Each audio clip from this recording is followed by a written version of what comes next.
Coach, what's the latest injury update on Issa? We haven't changed his status, so we have him listed as doubtful. He hadn't practiced this week. I think he's feeling better, but we're not going to put him out there until he's feeling 100% and confident in that shoulder. So probably not going to be out there, but we're going to give it a chance over the next couple of days to maybe heal up. Do you have any other players that are injured this week? Jameson Curtis is right now listed as out. I mean, he actually was able to practice a little bit and move around and is feeling better. That happened in the game, so he finished the game. It's soft tissue related. And then, Clinton Azubuike is questionable right now. That's, I think, feeling better too. That was just a trap spasm that I think is going to be all right. So on the whole, we're healthy. Just going to keep an eye on JMO, and obviously with Issa is a little more long term. So given that time. Coach, could you talk a little bit about the job Coach LePack has done with the special teams this year?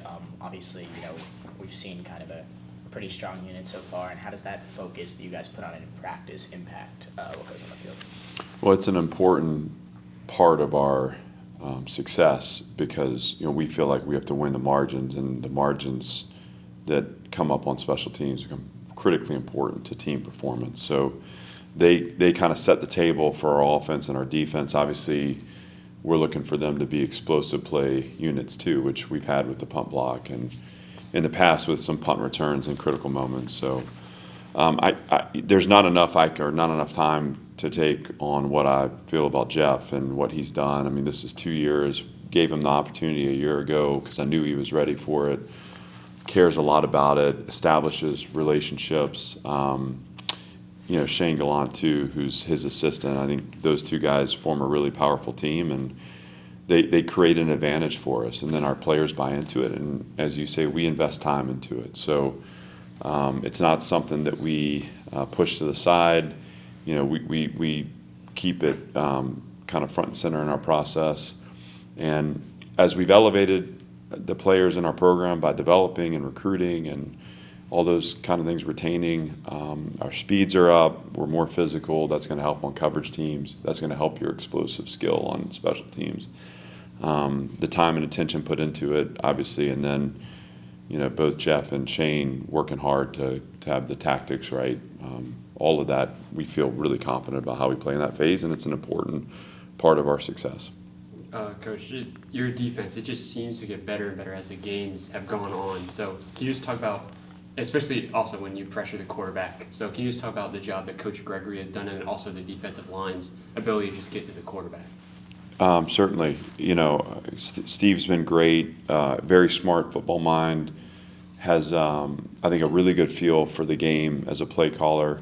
I think in some ways, if I was going to be critical of kind of how you positioned your question, we need to play better earlier in the game. So I think we need to look at some of our preparation process, see what is it about those first couple drives that we seem to be on our heels a little bit.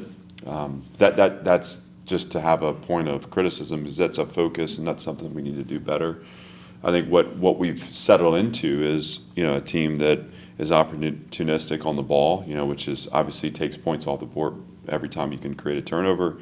When we play well on third down, we're a really hard team to beat. And when we don't, when we allow the opponent to sustain drives, again, we keep our offense on the sideline, and I think we kind of neutralize a lot of our advantages. But the players are balled in. That group wants to be an elite defense. They want to be an elite unit. Coach Gregory has a really nice feel and way about him. Really pleased and happy for him and the success they've had to this point. We need to find ways to perform better earlier, and ultimately we want to be a shutdown unit. And at times we've been that, and at times we haven't. And finding that consistency will be the thing that will separate us in time. All good? Just with Issa, just one more thing on his injury. Yeah.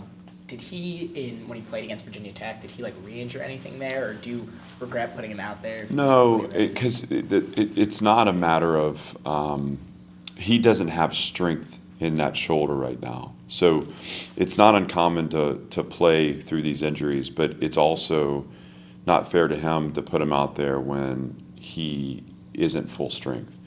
And certainly we had a hiccup in that game where, he was unable to play as the game went on. It was early in the game, maybe in the first drive, honestly. So all that did was kind of reset our expectations of how long this could be. And I don't regret it just because, the science says, hey, he's not going to injure it further by playing. But that doesn't mean that he's able to perform at a level that he needs to perform at to be able to be out there. So we're going to keep track of it. And look, maybe something that ultimately becomes surgical. We want to give it time to see if it heals and see what we can get out of him this season. But the thing I love about Issa is, he's so engaged. He's a captain. He's pouring into this group, even though he's not able to impact play right now on the field. And that's exciting to me because he has a chance to make a difference, even if his role is a little different than what we envisioned it being.